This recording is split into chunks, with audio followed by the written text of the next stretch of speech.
Video आई, मैंने कहा अरे यार ये क्या किया है, किसी ने वीडियो भी पोस्ट कर दी। जिनका इस बात से दिल दुखा है, जिन भी हज़रत का, जिन भी फैंस का, मैं नाम लेके नहीं कहना चाहूँगा, लेकिन हाँ, उसके लिए I accept my fault, I accept my mistake. और ये मैंने अल्लाह से भी कह दिया है, क्योंकि माफ़ करने वाला अल्लाह है। आप जो लोग नाराज़ हुए हैं वो अपनी नाराज़गी दूर कर दें, ये मेरी गुजारिश। अस्सलाम वालेकुम दोस्तों, मैं आपको बताता चलूं, कुछ दिन से सोशल मीडिया पर ईशान अली यूट्यूबर नाम करके हैं, जिनकी सब्सक्राइबर यूट्यूबर फॉलोअर्स कम नहीं बल्कि लाखों में नहीं बल्कि करोड़ों में हैं। उनकी शादी के बारे में काफ़ी उलमा किराम ने, मुफ्ती निज़ाम ने और लोगों ने भी काफ़ी रिएक्ट किए हैं। क्या क्या उन पर रिएक्ट किए हैं, उसके बाद में खुद ईशान अली ने जवाब दिया है। क्या जवाब दिया है उलमा किराम को और मुफ्ती निज़ाम को और आवाम को, किस तरीके से क्या बताया, वो दिखाने से पहले आपसे गुजारिश करूंगा, अगर आप हमारे चैनल पर नए हैं तो चैनल को सब्सक्राइब कर दीजिए, वीडियो को लाइक कर दीजिए। अब देखिए किस तरीके से ईशान अली ने वापस जवाब दिया। हेलो, कैसे हैं आप सब। मैं आपका अपना ईशान अली। जब से मेरी शादी हुई है तब से बहुत तरीके की बातें सुनने को मिल रही हैं। कुछ वीडियोस भी मैं ऐसे देख रहा हूँ जिसमें ट्रोलिंग हो रही है। अच्छा, शादी होने के बाद बहुत सारे काम होते हैं, तो मैं बहुत ज़्यादा बिज़ी था, इसलिए इस बारे में बात नहीं कर पाया। तो कुछ लोग ये सोचते होंगे, सोच रहे थे कि वो खामोश हैं, कुछ बोल नहीं रहे हैं। तो देखिए, अपना मकसद यहाँ भी अगर मैं आपसे रूबरू हो रहा हूँ तो मैं अपने उन फैंस से रूबरू हो रहा हूँ जो मुझे देखते हैं, मुझे इतना प्यार दिया है। अब हम लोग पॉइंट पे आते हैं कि आखिर इस ब्लॉग में मैं यहाँ क्यों इस ब्लॉग को बना रहा हूँ, क्यों यहाँ आपके रूबरू हूँ।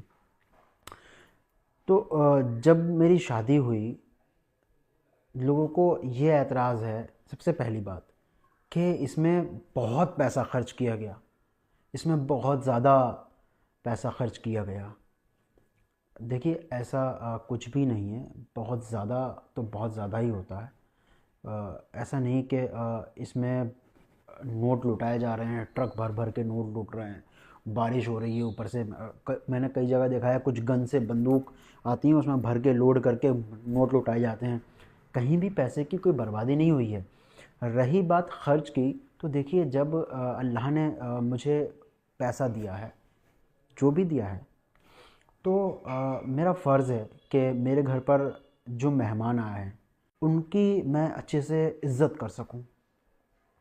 ये हमारे नबी का भी फरमान है कि अपने मेहमान की खूब अच्छे से इज़्ज़त करें, क्योंकि जब मेहमान आते हैं तो घर की बलाएं, मुसीबत, आफतें सब ले जाते हैं। तो मैंने यही सोच के एक अच्छा सा लॉन बुक किया अपने वलीमे के लिए, जिसमें मेरे ख़याल से बहुत बहुत दूर के इंदौर, मुरादाबाद, रामपुर, झांसी, मुंबई, दिल्ली, गुजरात, कानपुर, बहुत बहुत दूर के जिसमें क्रिएटर आए थे। कई लोगों को का शहर मैं बता नहीं पा रहा हूँ, क्योंकि वीडियो में वक्त भी कम है, कम वक्त में हमें ये वीडियो ख़त्म करनी है। तो लोगों का कहना है कि बहुत पैसा खर्च किया गया। देखिए, ये गलत है। ये सिर्फ वो लोग कह रहे हैं जिनको मेरा नाम लेकर, मेरी शादी का ज़िक्र कर कर, जिनको कुछ व्यूज़ का लालच है, वो ऐसी बातें कर रहे हैं कि बहुत पैसा खर्च कर दिया। बहुत पैसा खर्च करने का मतलब ये नहीं कि मैंने अपने मेहमानों को भाई सोने की चैन लुटाई या उन पर नोटों की खूब बारिश की गई। ऐसा कुछ भी नहीं हुआ है। तो ऐसी बातों में मत आइए आप। हाँ, लेकिन ये जो मैंने लॉन किया, ये अपने आप में टॉप है इस शहर में।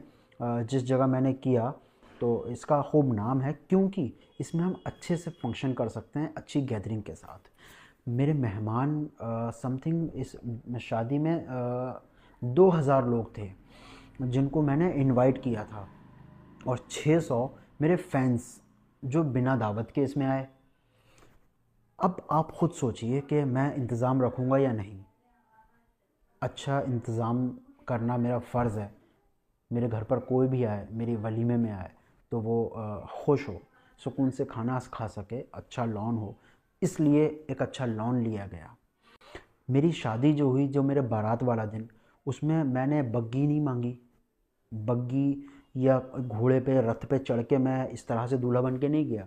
आप देखेंगे कोई महंगी कार से मैं नहीं गया। इसे कहते हैं खर्च, ज़्यादा खर्च। मेरी खुद की जो पर्सनल कार है उससे मैं गया, उसको इतना हैवीली डेकोरेट मैंने नहीं करवाया। लोगों ने मुझसे कहा यार बड़ी कार से जाना है, ईशान अली यार दूल्हा बन के जाएगा तो बड़ी कार होनी चाहिए, महंगी लग्जरी है वो। मैंने किसी की बात नहीं सुनी क्योंकि मैं खुद चीज़ों को समझता हूँ। ये जो ट्रोलिंग हो रही है, बेवजह की बातें बन रही हैं, ये सिर्फ व्यूज़ के लिए है। तो ये होगी हमारी शादी की बात। शादी में आप देखेंगे कोई ढोल ताशे नहीं बज रहे हैं। शादी में जो ये बॉम्ब होते हैं, जो ये क्रैकर्स, इनके मैं ख़ुद भी ख़िलाफ़ हूँ। लेकिन यहाँ मैं बताऊँ, इन 2000 मेहमान में जाने कितने ऐसे थे जिनसे मैं रूबरू होकर जिनको मैंने दावत नहीं दी। कुछ को मैंने कॉल्स पे कह दिया, कुछ को मैंने घर जाकर कह दिया, कुछ को मेरे अम्मी अब्बू ने इनवाइट किया, कुछ को मेरे भाइयों ने इनवाइट किया। तो इनमें से एक मेहमान अपनी खुशी से पता नहीं कब, मुझे नहीं इस बारे में इल्म है, वो क्रैकर्स ले आया। जब मेरी बारात वहाँ पहुँची, अब मैंने देखा ये क्रैकर्स, मैंने कहा यार ये तो मैंने मंगाए ही नहीं है, ना ये मेरे किसी दोस्त का काम है। तो मेरे गेस्ट थे, उन्होंने मुझे बताया भाई मेरी खुशी थी इसलिए मैंने कर दिया ये। तो मैंने उनसे कहा भी कि ये ज़रूरी नहीं था, आप कर रहे हो, भरना मुझे पड़ेगा।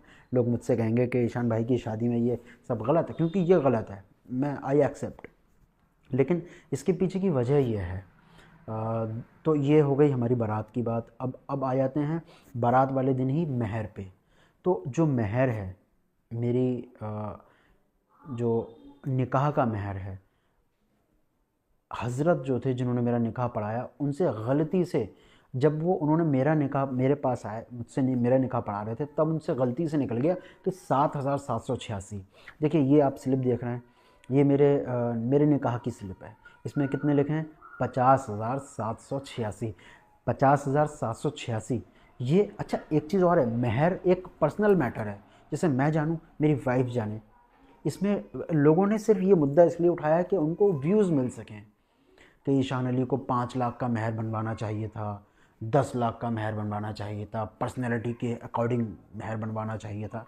जब मेरा महर बना तो मैंने पहले ही कह दिया कि देखिए हमारे जो वक्त है, वो वक्त दूल्हा दुल्हन को दुआ देने में ख़र्च कीजिए, बिल्कुल लड़ाई नहीं होनी चाहिए महर पे।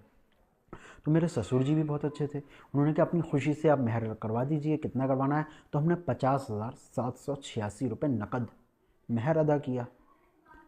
यार 50 लाख, 20 लाख, 10 लाख ज़रूरी नहीं है, महर 500 भी हो सकता है। वो मेरा और मेरी वाइफ का पर्सनल मैटर है, वो किस महर पे मुझे कबूल कर रही है।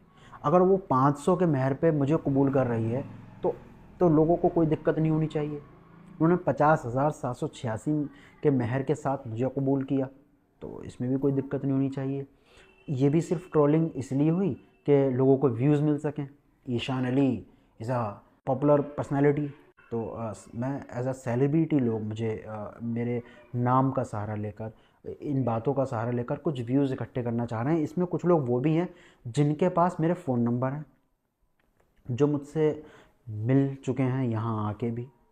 तो मैं उन लोगों से थोड़ा खफा इसलिए हूँ कि वो लोग मुझे कॉल कर सकते थे, तफ्तीश से बातों की मालूमात कर सकते थे, लेकिन नहीं की उन्होंने।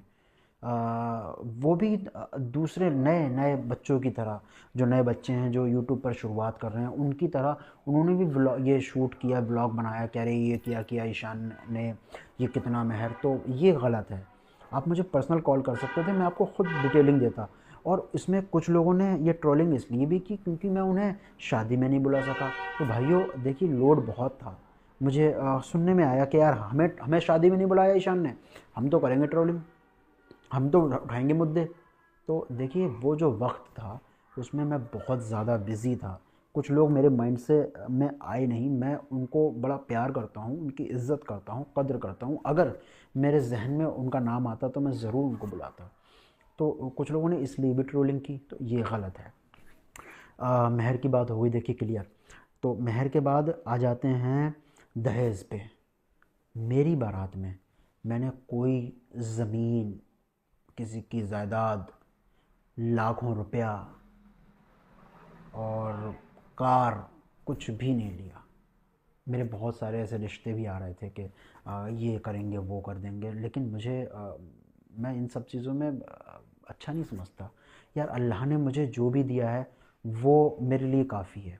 अल्लाह के देने से भला चलता है, किसी के दहेज देने से कुछ भी भला नहीं चलता, कुछ भी नहीं होता। मेरा ये मानना है पर्सनली, इस बात को आप पॉइंट कीजिए, नोट कीजिए इस बात को, कि अल्लाह हमें इस लायक बनाए कि हम अपने कार की टंकी हर वक्त फुल रख सकें। अल्लाह हमें इस लायक ना बनाए कि कोई हमें कार दहेज में दे सके, क्योंकि मैं कार चलाता हूँ, कार चलाने से ज़्यादा मुश्किल है कार की टंकी को फुल रखना। वो आप तब रख पाओगे जब अल्लाह आपको पैसा देगा। दहेज कोई एक बार दे देगा, कार कोई एक बार दे देगा।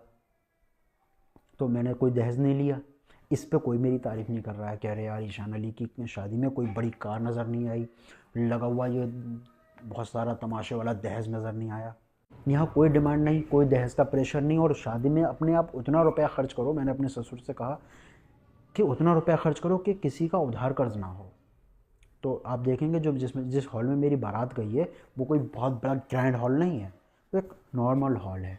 तो देखिए ऐसा कुछ भी नहीं था कि गलत किया गया, और सिर्फ एक गलती है, बस एक गलती, जिसको मैं एक्सेप्ट करने को तैयार हूँ, लेकिन उसके पीछे की भी वजह मैं आपको ज़रूर बताऊँगा। इस ब्लॉग के साथ बने रहिएगा। ये ब्लॉग बनाने का मतलब किसी से हेट करना नहीं है, मेरे दिल में किसी के लिए भी हेट नहीं है भाई। मुझे काम बहुत होता है अल्हम्दुलिल्लाह, तो मेरे पास इतना वक्त नहीं है मैं किसी से नफ़रत कर सकूं। मैं तो सभी से प्यार करता हूं। जब मुझे जिसका भी फेस ध्यान आ जाए, जिसकी बातें ध्यान आ जाएं, ज़िक्र हो जाए, तो मैं तो सबसे प्यार करता हूं, यही मेरा काम है। हम लोग बात कर रहे थे शादी के बाद की, तो दहेज की बात भी क्लियर हो गई। अब जो हम बात करने वाले हैं वो है ये कि मेरे वलीमे की बात। वलीमा, तो वलीमे का मैटर सिर्फ इतना है कि मैंने एक अच्छा हॉल लिया, इसमें मेरी कोई ख़ता नहीं है। शहर में अच्छे एलॉन इसीलिए बनाए जाते हैं जिसमें हम अच्छे से फंक्शन कर सकें। कोई देख के ये सोचे कि अरे यार काश मेरा वलीमा भी ईशान अली की तरह हो। ये एक अच्छी बात है अगर हम इसको पॉजिटिव में लें। तो आप मेहनत करो ईशान अली की तरह, फिर आप भी ईशान अली की तरह अपना वलीमा कर सकते हो। तो ये एक मोटिवेशन है। अगर आप देखें ये एक मोटिवेशन की तरह आप इसको मोटिवेट हो सकते हैं इस बात से। सिर्फ़ और सिर्फ हमने उससे अच्छा खाना बनवाया, अच्छा लॉन लिया क्योंकि सर्दी का वक्त था, प्रॉपर अरेंजमेंट किया लोगों के रुकने का। ये करना गलत नहीं है, सभी करते हैं। जितना जिसका हिसाब होता है वो उतना करते हैं। तो ये बात तो आप मेरी इस बात को समझिए, इसमें कोई भी मेरी ख़ता नहीं है। सेकंड थिंग, अब मेन बात, डीजे ये गलत है। जिस लॉन को मैंने लिया था इस वक्त भी अगर आप देखेंगे तो अभी भी उसमें कोई फंक्शन होगा, क्योंकि उसमें लगातार फंक्शंस चलते हैं।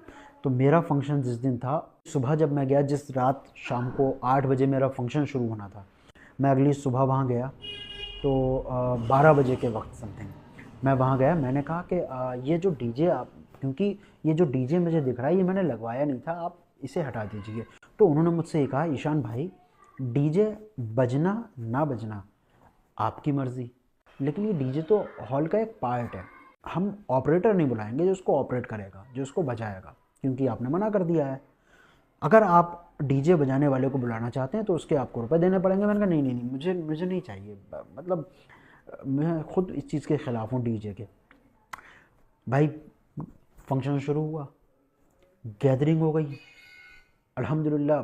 दूर दूर से जिन जिन अपने भाई यूट्यूबर्स को मैंने बुलाया था सभी लोग आए। इतनी भीड़ हो गई कि गिफ्ट्स तक लेने का वक्त नहीं मिल रहा था। अच्छा, इतनी भीड़ के वक्त, किस वक्त, मैंने बताया आपको कि 2000 तो मेरे इसमें मेहमान थे और 600 मेरे फैंस थे, जो इतनी अलर्ट सिक्योरिटी होने के बावजूद किस तरह से आ गए मुझे नहीं पता। किस वक्त भाई वो डीजे बज गया। उन 2600 लोगों में उनमें से कोई एक ऐसा बंदा था जिसने जाके वो डीजे के स्विच ऑन करके, क्योंकि फंक्शन उस रात हुआ था, स्विच ऑन करके उसने डीजे बजा लिया, क्योंकि इतना शोर था स्टेज पे। रिसेप्शन वाले दिन मैं खुद परेशान था, इतना शोर हो रहा था मेरे आसपास। तो किस वक्त डीजे बजा मुझे नहीं पता चला, लेकिन हाँ जब ज़ोर से आवाज़ डीजे की आई तो मैंने देखा कि कुछ लोगों ने मेरे भाईजान को भी खड़ा कर लिया है। अब हमारे भाईजान तो बस उन्होंने देखा कि भाई डांस वांस चल रहा है, उन्होंने भी मार दिए ठुमके। और ऐसा नहीं है कि किसी लड़की पे नोट लौटाए गए, किसी बाहर वाली लड़की को बुलाया गया। हमारे गेस्ट थे ये, जो भी थे उस फंक्शन में, जो भी लड़कियां थी सब गेस्ट थी, कुछ काम करने वाली लड़कियां थी, कुछ जानने वाली लड़कियां थी, तो उन्हीं को हमने बुलाया। तो भाईजान उस पर शायद कुछ जगह पे नोट भी भाईजान कर रहे थे, तो मैंने इस चीज़ पे नाराज़गी भी जाहिर की और मैंने मना भी किया कि मैंने कहा यार ये डीजे, सबसे पहले मुझे ये बताओ बजाया किसने। मैं अभी भी उस शख्स का नाम जानना चाह रहा हूँ जिसने डीजे बजाया। उसके बाद लड़कों ने क्या किया, अपने फ़ोन लगाए, कनेक्ट किया और शुरू डी सॉन्ग बजने लगे। जैसे ही मुझे पता चला मैंने फ़ौरन बंद करवाया, सब जानते हैं इस बात को। लेकिन ये डीजे बजा मेरे ही वलीमे में, तो इट्स माई फॉल्ट। मैं फिर मान रहा हूँ कि इट्स माई फॉल्ट। ये ऐसे हुआ, डीजे इस तरह से बजा है, मैं उसके लिए मैं ख़ुद शर्मसार उसी वक्त हो गया और अभी भी हूँ शर्मसार। खुदा से मैंने अपने अल्लाह से माफ़ी मांगी है, क्योंकि वो मेरे फंक्शन में बजाया किसी ने भी। तो मैं जो मेरे अपने थे, मेरे नज़दीकी थे, उन्होंने मुझे कॉल भी किया। मुझे भी बुरा लगा जब मुझे पता चला, जब मेरे पास फर्स्ट वीडियो आई, मैंने कहा अरे यार ये क्या किया है। किसी ने वीडियो भी पोस्ट कर दी। जिनका इस बात से दिल दुखा है, जिन भी हज़रत का, जिन भी फैंस का, मैं नाम लेके नहीं कहना चाहूँगा, लेकिन हाँ उसके लिए I accept my fault, I accept my mistake. और ये मैंने अल्लाह से भी कह दिया है, क्योंकि माफ़ करने वाला अल्लाह है। आप जो लोग नाराज़ हुए हैं वो अपनी नाराज़गी दूर कर दें, ये मेरी गुजारिश है।